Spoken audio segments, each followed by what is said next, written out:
Salut les amis, nous sommes le jeudi 6 février. Donc je voudrais revenir sur l'émission qui a eu lieu hier matin en Haute-Loire avec RCF, une radio locale, qui ont invité le sénateur Laurent Duplon, que je vous parle souvent et que j'ai pas fini de vous en parler.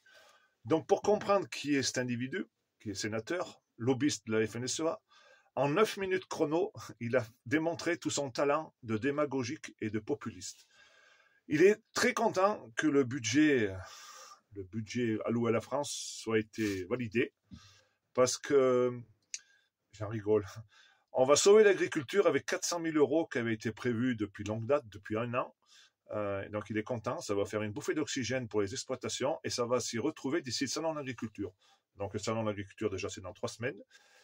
Et les 400 000 euros, si on les divise par les 400 000 agriculteurs, ou un peu moins, c'est 1 000 euros par exploitation. Donc vous voyez un peu comme ils se foutent de la gueule de nous, les paysans. Alors la semaine dernière, il s'est foutu de la gueule des bio, et là, il se fout de la gueule de tous les paysans.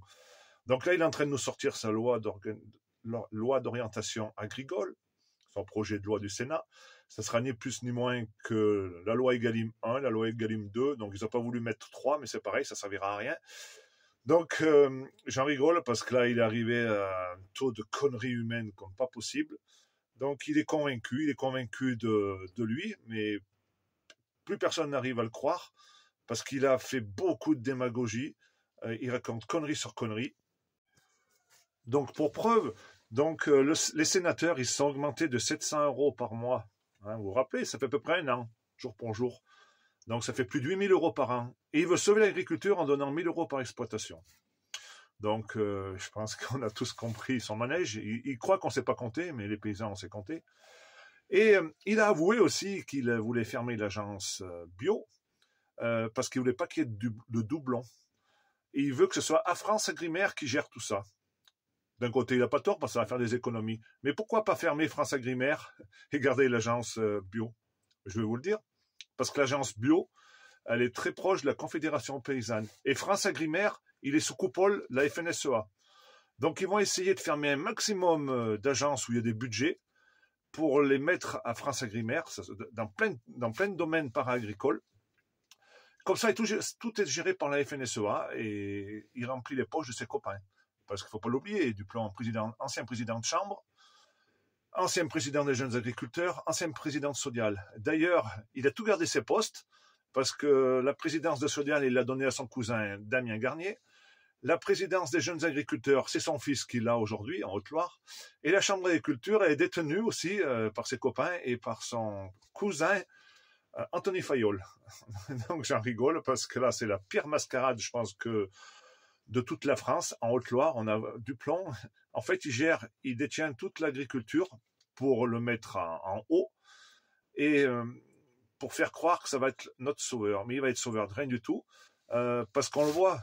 Même avec le GDS, ça fait longtemps que la FNSEA essaye de mettre le grappin sur le GDS. Donc lui aussi, il veut supprimer le GDS. Et bien entendu, qui c'est qui va gérer les GDS? Les GDS, c'est le groupement départemental sanitaire. Il veut que ce soit les chambres d'agriculture. Donc les chambres d'agriculture, qui c'est qui les gouverne? C'est la FNSEA.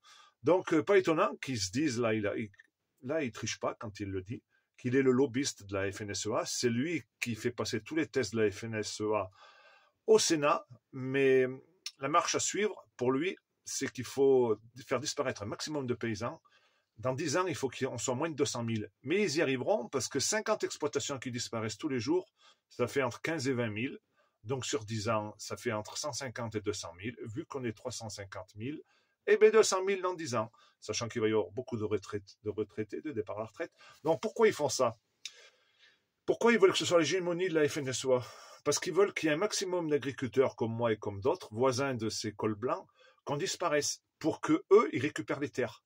Vous voyez, ils n'ont jamais dénoncé une seule fois le suicide agricole, parce que c'est eux qui poussent les agriculteurs à se suicider pour récupérer leurs terres. Et pour avoir la même mise sur la production agricole, alimentaire, parce que tout ça est géré par le groupe Avril. Qui c'est le président du groupe Avril? C'est Rousseau. Donc, moi, je leur conseillerais, là, ces braves gens, que s'ils veulent changer le modèle agricole, déjà, il faut sortir l'agriculture du modèle agroalimentaire qu'on a aujourd'hui, donc c'est-à-dire le sortir de la bourse. Comme ça, au moins, nos industriels, ils chercheront plus à faire du fric sur notre dos. Et il faut que le carnet de factures, il revienne aux paysans. C'est pas normal que le paysan fasse pas nos factures, que ce soit fait par les filières du para de la FNSEA, la FNPL et compagnie. Donc, il faut tout revoir, sortir l'agriculture, ben, la France agricole de l'Europe, remettre du protectionnisme aux frontières, mais tout ça, ils vont jamais le mettre dans leur loi d'orientation agricole, parce qu'ils ne veulent pas se tirer une balle dans le pied. Parce qu'il faut que les groupes comme Sodial, dont il a été président de région du plan, ils veulent qu'ils fassent toujours un maximum de rentabilité et de pognon pour bien être cotés en bourse, pour que les actionnaires, eh bien, ils achètent des actions en bourse. Ça, j'ai rien inventé, c'est comme ça. Et pour que les actions elles soient bien cotées en bourse, il faut qu'ils soient seuls, maîtres à bord, et qu'ils aient le monopole. Et ça, ils n'ont pas que le monopole en France, ils ont le monopole dans le monde entier.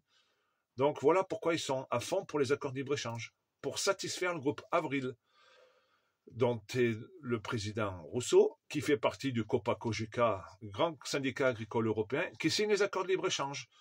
Et pas étonnant que Duplon et LR, ils soient dans cette position-là, puisque tous les députés européens LR français, qui siègent à l'Europe, ils font partie du même groupe que Van der Leyen. Donc la boucle est bouclée. Duplon, il est en train de trahir ses paysans. Je le sais, tout ce qu'il va faire. J'ai travaillé 10 ans avec lui.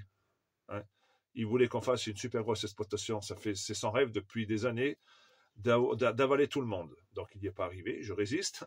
D'ailleurs, je vais dénoncer de plus en plus ce qu'il fait parce que j'ai vraiment du lourd.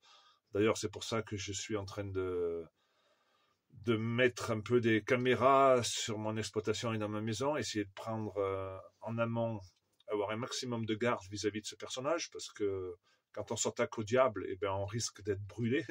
Donc voilà les amis, je ne vais pas lâcher, comptez sur moi. Je vais dénoncer toutes les petites mascarades qu'il fait, et surtout les grosses saloperies qu'il a fait par le passé. Allez les amis, la bise!